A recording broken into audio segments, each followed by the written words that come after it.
पिछले कुछ दिनों में बांग्लादेश में बहुत कुछ हो रहा है। आपने देखा होगा कि कैसे शेख हसीना को इस्तीफा देकर वहां से भागना पड़ा, कैसे बांग्लादेश में बहुत बड़े लेवल पे प्रोटेस्ट हो रहे हैं और वायलेंस हो रहा है, लोगों के घर तोड़े जा रहे हैं, आगजनी हो रही है, तरह तरह की हिंसा की खबरें आ रही हैं। लेकिन इन सब के बीच एक बहुत इंपॉर्टेंट चीज जो आप मिस नहीं कर सकते, वो है बांग्लादेश के इतिहास के साथ खिलवाड़ या बांग्लादेश के इतिहास को तोड़ने की कोशिश करना। दरअसल पिछले कुछ दिनों में ऐसा हुआ है कि एक फोटो आप ये देखिए, इसमें दिखाया गया है कि कैसे शेख मुजीबुर रहमान, जो कि बांग्लादेश के राष्ट्रपिता कहे जाते हैं, जिन्होंने बांग्लादेश की आज़ादी की लड़ाई लड़ी थी, उनकी मूर्ति को तोड़ा जा रहा है। ठीक ऐसे ही एक दूसरी फोटो आप देखिए, ये यहाँ के संग्रहालय की फोटो है जिसमें कि हिस्टोरिकल फोटो का एक स्कल्पचर लगाया हुआ है, जहां पर पाकिस्तानी आर्मी के सरेंडर करने की फोटो को रिप्रेजेंट किया गया है। इसको भी तोड़ने की कोशिश की गई है। ये सब क्या दिखाता है? आज बांग्लादेश में जो हो रहा है, खास तौर पे उसके इतिहास के साथ जो हो रहा है, वो बहुत ट्रेजिक है। अगर आप हिस्ट्री में थोड़ा सा भी इंटरेस्ट रखते हैं तो ये समझना पड़ेगा कि जब भी किसी देश में इतिहास की इन चीज़ों को मिटाने की कोशिश की जाती है तो कहीं ना कहीं वो देश अपनी ही जड़ों को खोखला कर रहा होता है। आज मैं आपको इसीलिए कुछ एक पॉइंट्स में बांग्लादेश के इतिहास की कई बातें सामने रखूंगा, जैसे कि बांग्लादेश कैसे पाकिस्तान से अलग हुआ, इंडिया ने कैसे उसमें हेल्प की, किस तरह से पाकिस्तान ने ऑपरेशन सर्च लाइट चलाया था जिसमें कई लोगों को जनरल तिक्का खान ने मारा था, कैसे वो ब्रूटैलिटी लोगों के सामने आई। तीसरी सबसे बड़ी बात जो रखी जाएगी वो ये है कि कैसे शेख मुजीबुर रहमान को पाकिस्तान ने गिरफ्तार किया था और इंडिया ने उनके रिहाई में मदद की थी, इंडिया ने कितनी बड़ी कीमत चुकाई थी। ये सब कुछ आज हम आराम से डिस्कस करेंगे, एक एक करके सब पर बात करेंगे। तो चलिए शुरू करते हैं।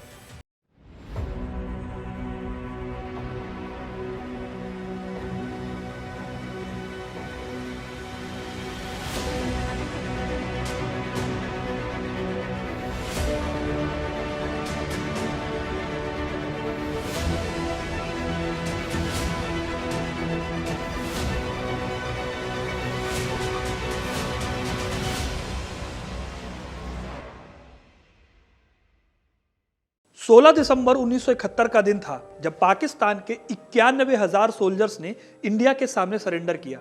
इस जंग में भारत सिर्फ जीता नहीं था, बल्कि बांग्लादेश नाम से एक नया देश एशिया के नक्शे पर उभर कर खड़ा हुआ था। भारत की मदद से बांग्लादेश में मुजीबुर रहमान की सरकार बनी और पाकिस्तान के दो टुकड़े हो गए। लेकिन सवाल यह है कि ऐसा क्या हुआ कि 1947 में अस्तित्व में आने वाला पाकिस्तान 25 साल भी पूरे नहीं कर पाया और टूट गया। बांग्लादेश के लोग पाकिस्तान से किन बातों को लेकर इतने नाराज हो गए कि उनके खिलाफ खड़े होकर भारत का साथ देने लगे।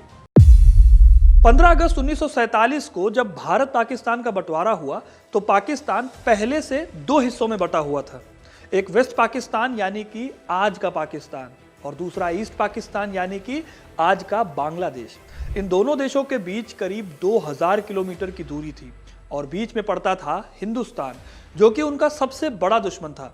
लेकिन आगे चलकर बांग्लादेश बनेगा, ये बात अंग्रेजों ने काफी टाइम पहले तय कर दी थी। 1905 में अंग्रेजों ने बंगाल को दो हिस्सों में बांट दिया। इसमें ईस्ट बंगाल मुस्लिम मेजॉरिटी था और हिंदू मेजॉरिटी बंगाल को वेस्ट बंगाल कहा गया। खैर, बाद में इस पार्टीशन को खत्म कर दिया गया, लेकिन इसकी वजह से हिंदू और मुस्लिम एकता पर असर पड़ा और ये चीज साफ तौर पर 1947 में दिखाई दी जब ईस्ट बंगाल ने पाकिस्तान के साथ रहने का समर्थन किया। और यही हुआ भी, देश आज़ाद हुआ और पूर्वी पाकिस्तान के लिए 2000 किलोमीटर दूर से वेस्ट पाकिस्तान अपनी पॉलिसीज बनाने लगा। लेकिन वेस्ट पाकिस्तान की पॉलिसीज में ईस्ट पाकिस्तान को बहुत कम सपोर्ट मिलता था और इसकी कई वजहें थी। इसमें सबसे बड़ी वजह थी ईस्ट बंगाल की भाषा। असल में ईस्ट पाकिस्तान की 56% आबादी बांग्ला बोलती थी, वहीं पश्चिमी पाकिस्तान में बांग्ला जानने वाले लोग ना के बराबर थे। इन लोगों का मानना था कि बांग्ला भाषा है वो हिंदुओं की भाषा है और मुसलमानों की भाषा है उर्दू। यही वजह है कि फरवरी 1948 में जब असेंबली के एक बंगाली सदस्य ने असेंबली में बंगाली और उर्दू के एक साथ इस्तेमाल करने का प्रस्ताव दिया तो पीएम लियाकत अली खान ने सीधे सीधे कहा कि पाकिस्तान करोड़ों मुसलमानों की मांग पर बना है और मुसलमानों की भाषा उर्दू है, इसलिए पाकिस्तान की एक कॉमन लैंग्वेज सिर्फ और सिर्फ उर्दू हो सकती है। फिर अगले ही महीने मार्च 1948 में पाकिस्तान के कायदे आजम मोहम्मद अली जिन्ना ने ढाका में कहा कि पाकिस्तान की ऑफिशियल लैंग्वेज सिर्फ उर्दू होगी। इस तरह से ईस्ट पाकिस्तान की मेजॉरिटी जनता जो कि बंगाली बोलती थी, उन पर उर्दू को थोप दिया गया। लेकिन लैंग्वेज इस भेदभाव की अकेली वजह नहीं थी, बल्कि इसके अलावा दोनों जगहों का कल्चरल डिफरेंस भी एक बहुत बड़ा रोल था। कई हिस्टोरियंस ये मानते हैं कि वेस्ट पाकिस्तान ईस्ट पाकिस्तान के लोगों को कमजोर मानता था। यहाँ माना जाता था कि ईस्ट पाकिस्तान का कल्चर हिंदू है और इस कल्चर को शुद्ध करने की जरूरत है, इसीलिए बांग्लादेश के इन लोगों के साथ इज्जत से पेश नहीं आया जाता था। ढाका यूनिवर्सिटी की एक्स प्रोफेसर मेघना गोहताकर्ता इस बात से एग्री करती हैं। उनके हिसाब से ईस्ट पाकिस्तान के साथ बहुत ज़्यादा भेदभाव होता था, लेकिन वो ये कह क्यों रही हैं, उसे भी हम ज़रा डिटेल में समझ लेते हैं। देखिए, पाकिस्तान ने कभी भी ईस्ट पाकिस्तान के साथ जस्टिस नहीं किया। देश के रिसोर्सेज को सिर्फ इनसे छीना नहीं गया, बल्कि जो हक इन्हें मिलना चाहिए था वो भी नहीं दिया गया। ईस्ट पाकिस्तान में पटसन की बहुत ज़्यादा खेती होती थी और वेस्ट पाकिस्तान की सरकार पटसन की बिक्री पर बहुत ज़्यादा टैक्स लगाती थी। इस टैक्स की कमाई का एक बहुत बड़ा हिस्सा देश के डिफेंस बजट पर खर्च हो जाता था। विलियम वॉन शिंडल अपनी किताब अ हिस्ट्री ऑफ बांग्लादेश में बताते हैं कि 1947 से 1970 तक पाकिस्तान अपनी विदेशी मुद्रा का 2/3 पटसन की खेती से कमा रहा था, लेकिन इस पैसे से ईस्ट पाकिस्तान को ना के बराबर बजट मिलता था। ज़्यादातर स्कीम्स को वेस्ट पाकिस्तान के लिए बनाया गया था, यानी कि ईस्ट पाकिस्तान के लोगों को उनके ही रिसोर्सेज से अलग किया जा रहा था। अब जाहिर सी बात है कि इस तरह के भेदभाव की वजह से देश में विरोध के स्वर गूंजने लगे थे। इसी बीच 1965 में भारत और पाकिस्तान के बीच युद्ध शुरू हो गया और इस क्रूशियल टाइम पर ईस्ट पाकिस्तान को अपने डिफेंस के लिए सिर्फ एक डिवीजन सेना यानी कि 12 से 15 हज़ार सोल्जर्स और 15 फाइटर जेट्स के साथ अकेला छोड़ दिया गया। यहाँ तक कि वेस्ट पाकिस्तान के साथ कनेक्शन भी बहुत ज़्यादा कम था। इससे ईस्ट पाकिस्तान के लोगों के मन में ये आ गया कि वेस्ट पाकिस्तान उनके बारे में कुछ भी नहीं सोचता है और कहीं ना कहीं वेस्ट पाकिस्तान अपने ही इंटरेस्ट में सारे काम करता है। इन सारी घटनाओं की वजह से ईस्ट पाकिस्तान की पार्टी अवामी लीग पॉपुलर होने लगी। इस पार्टी के अध्यक्ष थे शेख मुजीबुर रहमान। उन्होंने अगले ही साल 1966 में इस बारे में अपनी बात रखी। उन्होंने लाहौर में 6 सूत्रीय एजेंडा रखा, जिसमें उन्होंने ईस्ट पाकिस्तान को और भी ज़्यादा पावर्स देने की बात कही। साथ ही ये भी कहा कि ईस्ट पाकिस्तान की जनसंख्या करीब 5 करोड़ है, इसलिए देश के डिफेंस बजट में उसका भी हिस्सा पॉपुलेशन के अकॉर्डिंग होना चाहिए। लेकिन उनकी इस डिमांड को खारिज कर दिया गया और ये आरोप लगाया गया कि मुजीब भारत से मिले हुए हैं और पाकिस्तान के खिलाफ काम कर रहे हैं, एक तरह से देशद्रोह कर रहे हैं। लेकिन मुजीब बांग्लादेश के साथ खड़े थे, इसलिए यहाँ पर उनका सपोर्ट बढ़ता जा रहा था ईस्ट पाकिस्तान में।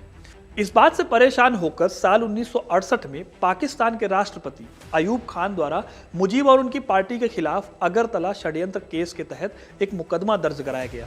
इनके खिलाफ देशद्रोह का आरोप लगाया गया और कहा गया कि मुजीब भारत सरकार के साथ मिलकर ईस्ट पाकिस्तान को तोड़ने की साजिश कर रहे हैं। अब अयूब खान को लगा था कि इससे शेख मुजीबुर रहमान की साख को नुकसान पहुंचेगा, लेकिन हुआ इसका ठीक उल्टा। इस मामले में न केवल पूर्वी पाकिस्तान में उनके समर्थन में आवाज बुलंद हुई, बल्कि वो ईस्ट पाकिस्तान के सबसे बड़े और सबसे पॉपुलर नेता बनकर उभरे। लोगों ने उन्हें बंग बंधु यानी कि बंगाल के भाई या फिर दोस्त कहना शुरू कर दिया। फिर आया बांग्लादेश की पॉलिटिक्स का टर्निंग पॉइंट यानी कि 1970, जब यहाँ पर चुनाव हुए। इस चुनाव में मुजीब की आवामी लीग पार्टी ने पूर्वी पाकिस्तान की 162 सीटों में से 160 सीटों पर जीत दर्ज की, लेकिन फिर भी उन्हें सरकार बनाने का मौका नहीं दिया गया। हुआ ये कि जब चुनाव खत्म हुआ तो उसके बाद जुल्फिकार अली भुट्टो, शेख मुजीबुर रहमान और राष्ट्रपति याहिया खान की कई मीटिंग्स हुई और आखिरकार राष्ट्रपति याहिया खान ने ढाका में 3 मार्च को नई सरकार को विधानसभा बुलाने की तारीख दे दी, लेकिन बाद में उन्होंने इस डेट को एक्सटेंड करके 25 मार्च कर दिया। शेख मुजीब को समझ आ गया था कि कुछ बड़ा होने वाला है, इसलिए उन्होंने 7 मार्च को ये ऐलान किया कि ईस्ट पाकिस्तान के लोगों को किसी भी सिचुएशन के लिए तैयार रहना होगा। पाकिस्तान के अब इस हिस्से में टेंशन का माहौल हो गया था और फिर वही हुआ जिसका डर था और जो आज एक इतिहास है। जब 25 मार्च का दिन आया तो ईस्ट पाकिस्तान में विधानसभा तो नहीं बुलाई गई, लेकिन उसकी जगह पर आर्मी का ऑपरेशन सर्च लाइट शुरू कर दिया गया। इस ऑपरेशन में सेना ने खुलेआम वेस्ट पाकिस्तान के खिलाफ बोलने वाले लोगों और खास तौर पर हिंदुओं का कत्लेआम शुरू कर दिया। अप्रैल आते आते सिचुएशन हाथ से निकल चुकी थी। बांग्लादेश के लोगों ने मुक्ति वाहिनी ज्वाइन कर लिया था। ये वो रेडिकल ग्रुप था जिसने पाकिस्तान के खिलाफ हथियार उठाने की सोच ली थी, और यही वो टाइम था जब भारत ये तय करता है कि वह बांग्लादेश की आज़ादी की लड़ाई में उसका साथ देगा। हालांकि कई लोग आज भी ये मानते हैं कि भारत काफ़ी पहले से इस मुहिम में शामिल हो गया था और 1970 के चुनाव में भारत ने ही मुजीब की मदद की थी चुनाव को जीतने में। फिर भारत ने मुक्ति वाहिनी सेना के साथ मिलकर 1971 की जंग लड़ी। कहा जाता है कि मुक्ति वाहिनी को ट्रेनिंग देने का काम इंडियन आर्मी ने किया था। इधर पाकिस्तानी आर्मी का नरसंहार बढ़ता जा रहा था। बांग्लादेश क्लेम करता है कि पाकिस्तानी सेना ने कथित तौर पर 30 लाख लोग मारे गए थे। यही नहीं, लाखों महिलाओं के साथ किया गया और बच्चों तक को नहीं छोड़ा गया। फिर 1971 की दिसंबर 3 को भारत और पाकिस्तान के बीच जंग शुरू हुई और इस जंग का नतीजा बांग्लादेश की आज़ादी के साथ निकला। आज बांग्लादेश में इंडिया की बात करने वाले हिंदुओं के घर और मंदिर तोड़े जा रहे हैं। भारत की बात करने वाले मुसलमानों को भी नहीं छोड़ा जा रहा। आज की सिचुएशन देखकर कई लोगों को लगने लगा है कि क्या सचमुच बांग्लादेश और इंडिया का रिलेशन अब पूरी तरह से खत्म हो जाएगा? क्या पाकिस्तान की तरह भारत के ईस्ट में भी एक दुश्मन इंडिया का पैदा हो जाएगा? दोस्तों, हमारा इतिहास तो ऐसा नहीं बताता। बांग्लादेश में आज इंडिया के लिए नफरत भले ही दिख रही हो, लेकिन क्या आपको पता है कि इसी बांग्लादेश को बचाने के लिए इंडिया ने कितनी बड़ी कीमत चुकाई? आज शायद पूरा पीओके हमारा होता, शायद कश्मीर से पाकिस्तानी आतंक खत्म हो चुका होता। हमारे पास पाकिस्तान के 93,000 सैनिक थे जिन्होंने सरेंडर किया था, लेकिन बांग्लादेश के एक नेता की वजह से भारत ने यह सब कुछ साइड कर दिया और बांग्लादेश तरक्की कर सके, इसलिए इंडिया ने पाकिस्तान के 93,000 सोल्जर्स को सिर्फ एक नेता के लिए छोड़ दिया। ये नेता कोई और नहीं बल्कि शेख हसीना के पिता मुजीबुर रहमान थे, जिन्हें पाकिस्तान ने फांसी की सजा सुनाई थी और कुछ ही दिनों में उनको फांसी भी हो जाती, लेकिन भारत सरकार ने बांग्लादेश को डूबने से बचा लिया। 1971 में इंडिया ने बांग्लादेश की मुक्ति वाहिनी सेना की मदद की। तब मुजीबुर रहमान बांग्लादेश के सबसे बड़े नेता थे। नए देश में उनका पीएम बनना तय था, लेकिन हार के गुस्से में पाकिस्तान सरकार ने उन्हें अरेस्ट कर लिया और पाकिस्तान की जेल में डाल दिया। फिर मुजीब पर मुकदमा चलाया गया और उन्हें फांसी की सजा सुना दी गई। अब दोस्तों, यहाँ पर एक सिचुएशन थी। 1971 की जंग इंडिया ने जीती। इस जंग में पाकिस्तान के 93,000 सैनिक इंडिया के पास थे। पाकिस्तान मजबूर था। दुनिया भर में इस हार से उसकी बेइज्जती हुई थी। इंडिया के पास पूरा मौका था कि वो पाकिस्तान से मनचाही डील कर ले और पाकिस्तान को ये मानना पड़ता, क्योंकि उसके पास और कोई दूसरा ऑप्शन नहीं था। कुछ लोग तो ये मानते हैं कि इंडिया उस वक्त अगर पीओके के साथ साथ लाहौर भी मांग लेता तो वो भी शायद इंडिया को मिल जाता। 1971 की जीत के बाद सबको ऐसा लग भी रहा था, लेकिन फिर इंदिरा गांधी सरकार ने इन सारे फायदों को छोड़ दिया। इसकी जगह पर उन्होंने ध्यान दिया मुजीबुर रहमान की रिहाई पर, क्योंकि उन्हें पता था कि अगर मुजीब को फांसी हो गई तो बांग्लादेश को दोबारा ईस्ट पाकिस्तान बनने में देर नहीं लगेगी। यही वजह है दोस्तों कि इंदिरा गांधी ने रॉ चीफ आर.एन. काओ से कहा था कि वो मुजीबुर को बचाने के लिए कुछ भी कर सकती है। फिर इंदिरा ने यही किया भी। वो कोई भी ऐसा मौका नहीं खोना चाहती थी जिससे कि मुजीब को बचाया जा सके। इस बीच एक बड़ी खबर उनके हाथ लगी और खबर थी पाकिस्तान से। हुआ ये कि 71 की जंग में पाकिस्तान के प्रेसिडेंट थे याह्या खान। उनकी इस हार से बहुत ज़्यादा बेइज्जती हुई थी। फिर याह्या खान ने इस हार की जिम्मेदारी ली और इस्तीफा दे दिया। उनकी जगह पर जुल्फिकार अली भुट्टो को याह्या की गद्दी संभालनी थी। जिस वक्त याह्या के इस्तीफे की खबर आई, उस वक्त जुल्फिकार वाशिंगटन में यूएन काउंसिल की मीटिंग कर रहे थे। याह्या खान ने भुट्टो को वापस पाकिस्तान बुलवाया और उन्हें अपना उत्तराधिकारी घोषित कर दिया। इधर भुट्टो को जैसे ही ये खबर मिली, वो तुरंत पाकिस्तान की ओर निकल गए। इंदिरा के लिए यह खबर काफी काम की थी, इसलिए उन्होंने तुरंत अपने एडवाइजर्स की एक मीटिंग अरेंज की।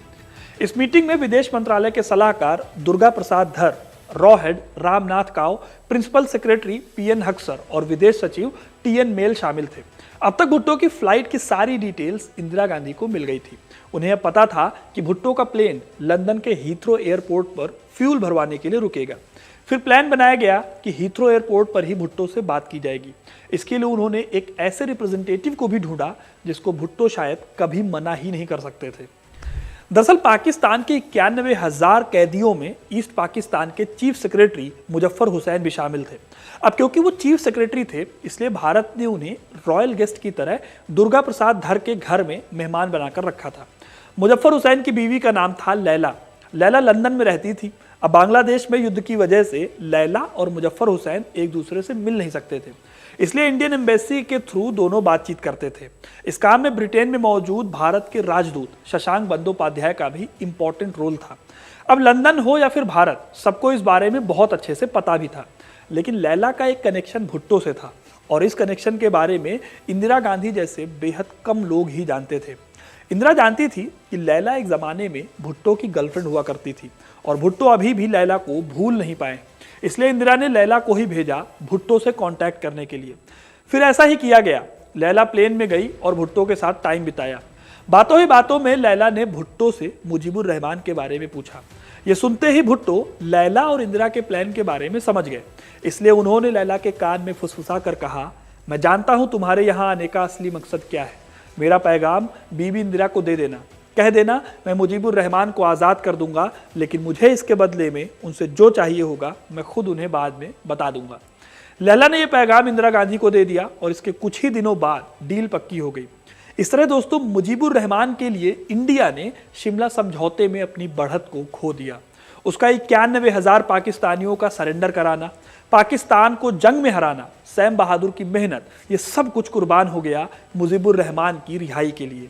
इस डील के तहत पाकिस्तान की रावलपिंडी में मौजूद मियां वाली जेल से जुल्फिकार ने बांग्लादेश के राष्ट्रपिता शेख मुजीबुर को रिहा कर दिया। 8 जनवरी 1972 को उन्हें एक स्पेशल फ्लाइट से लंदन ले जाया गया, वहां से दिल्ली और फिर उसके बाद ढाका पहुंचे मुजीबुर रहमान। इस तरह से इंडिया ने न सिर्फ बांग्लादेश को बनाने में मुजीबुर रहमान और मुक्ति वाहिनी की मदद की, बल्कि उनके पहले नेता को फांसी के फंदे पर झूलने से भी बचा लिया। दोस्तों अभी जो बांग्लादेश में तख्ता पलट हुआ है, तो आपके लिए ये जानना भी जरूरी है कि बांग्लादेश में कोई पहला तख्ता पलट नहीं है। बांग्लादेश ने देश बनने के 5 साल बाद ही तख्ता पलट देख लिया था, अपना पहला तख्ता पलट। 1971 में जब जंग हुई और बांग्लादेश बना, तो इस लड़ाई के सबसे बड़े नेता शेख मुजीबुर रहमान को पीएम बनाया गया। जब वो पीएम बने थे तब देश की हालत युद्ध के चलते बहुत ज़्यादा खराब हो गई थी, इसलिए उन्होंने अपने देश के डेवलपमेंट पर बहुत ज़्यादा फोकस करना शुरू किया।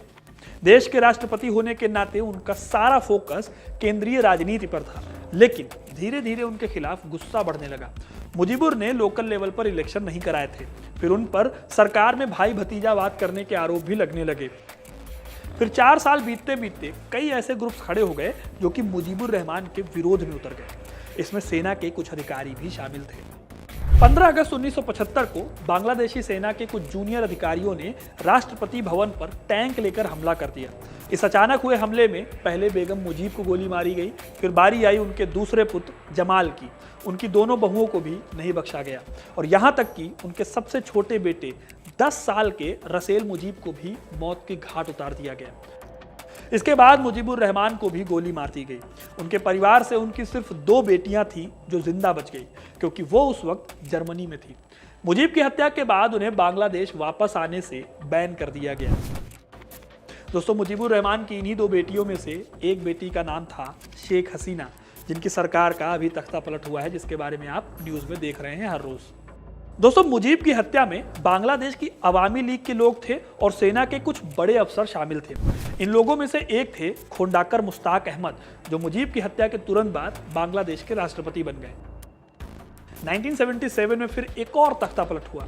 इस तख्ता पलट के बाद सेना के जनरल जियाउर रहमान ने खुद को देश का राष्ट्रपति घोषित कर दिया। अपने पिता की खोई हुई विरासत को संभालने के लिए शेख हसीना वाजेद ने लंबी राजनीतिक लड़ाई लड़ी।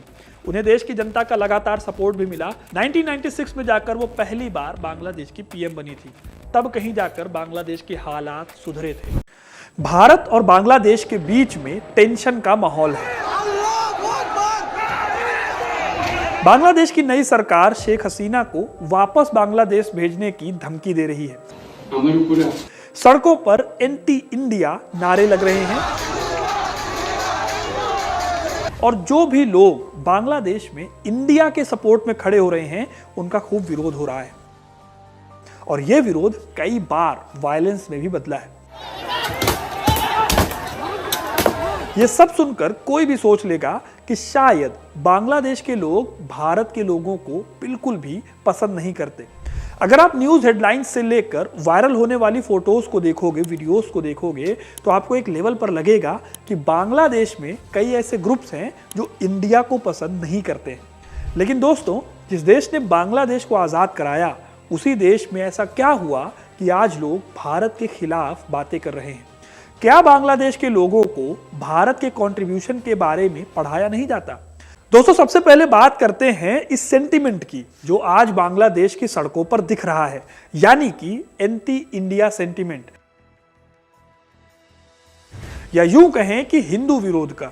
इस सेंटीमेंट की शुरुआत अभी कुछ दिन पहले से नहीं पड़ी है, बल्कि ये तब से बांग्लादेश में मौजूद है जब हमारा देश आजादी की लड़ाई लड़ रहा था और जिन्ना पाकिस्तान बनाने की मांग कर रहे थे।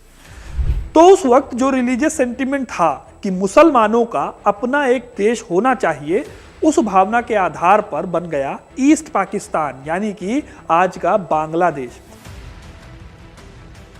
इसके बाद जब वेस्टर्न पाकिस्तान ने ईस्टर्न पाकिस्तान के अधिकारों को कुचलना शुरू किया, खास तौर पर भाषा के लेवल पे, यानी बांग्ला भाषा के साथ भेदभाव किया, तब बड़े लेवल पर प्रोटेस्ट हुए। वैसे एक इंटरेस्टिंग फैक्ट आपको बताऊं तो उस वक्त भी, यानी 1970 में भी सिर्फ 18% लोग थे जो बांग्लादेश की आज़ादी चाहते थे पाकिस्तान से।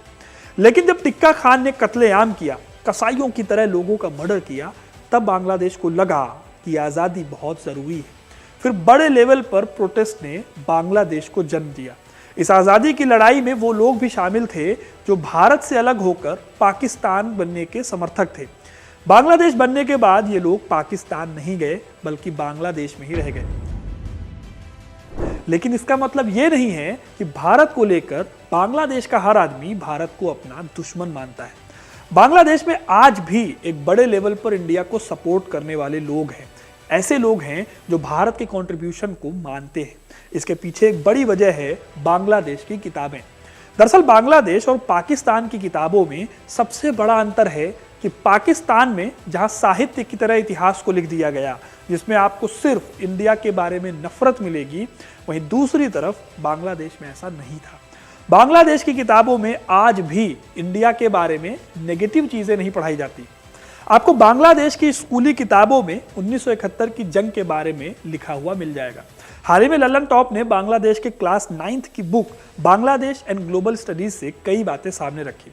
जब मैंने इस किताब को देखा तो ये बिल्कुल भी सरप्राइजिंग नहीं था कि इस किताब में कई जगहों पर इंडिया और बांग्लादेश के बीच के रिलेशन को और 1970 के दौरान जो हो रहा था उसे बहुत सही कॉन्टेक्स्ट के साथ दिखाया गया था। जैसे कि पहले ही चैप्टर में अगर आप देखोगे तो 1965 के इंडो पाक वॉर की बात बताई है, जब पाकिस्तान ने ईस्ट पाकिस्तान यानी कि बांग्लादेश को अनप्रोटेक्टेड छोड़ दिया था। किताब में साफ शब्दों में पाकिस्तान के एंटी इंडिया कैंपेन की बात की गई है, जिसमें बांग्लादेश में मौजूद रविन्द्रनाथ टैगोर और उनके गीतों को, यहाँ के हिंदू कल्चर को, इन सब पर सवाल उठाए गए थे। इसलिए उस वक्त ईस्ट बांग्लादेश के लोग अपने कल्चर को बचाने के लिए साथ खड़े हुए थे और एक सेकुलर बांग्लादेशी राष्ट्रवाद की यहाँ पर नींव पड़ी थी। ठीक ऐसे ही चैप्टर 2 में बताया गया है कि कैसे इंडिया ने न सिर्फ बेघर हुए लोगों को शरण देकर उन्हें कपड़े, खाना और दवाइयाँ देकर बांग्लादेश की मदद की थी, बल्कि भारत ने पाकिस्तान के नरसंहार, महिलाओं के साथ होने वाले अत्याचार और ऑपरेशन सर्चलाइट के सच को दुनिया के सामने रखा था। इन सब बातों के बताने के साथ साथ ही इस चैप्टर में बताया गया है कि मुक्ति वाहिनी सेना और इंडियन आर्मी ने मिलकर बांग्लादेश की आज़ादी की लड़ाई लड़ी थी। अब दोस्तों, जाहिर है कि इंडिया की इस मदद को अगर आप इस लेवल पर अपने स्कूल में पढ़ा रहे हैं तो ये सचमुच काफ़ी बड़ी बात होगी। इसलिए मैं कह रहा था कि पाकिस्तान की तरह बांग्लादेश ने अपने इतिहास में बेईमानी नहीं की है ये सब बातें बताने में। क्लास 7 के हिस्ट्री बुक में बताया गया है कि भारत ने बांग्लादेश की मुक्ति वाहिनी को हथियार दिए। करीब 4000 भारतीय सैनिकों ने अपनी जान दी। इस तरह भारत ने बांग्लादेश की आज़ादी में एक महत्वपूर्ण रोल निभाया। अब अगर देखें दोस्तों तो बांग्लादेश के इतिहास में तो भारत को अच्छी खासी जगह मिली हुई है।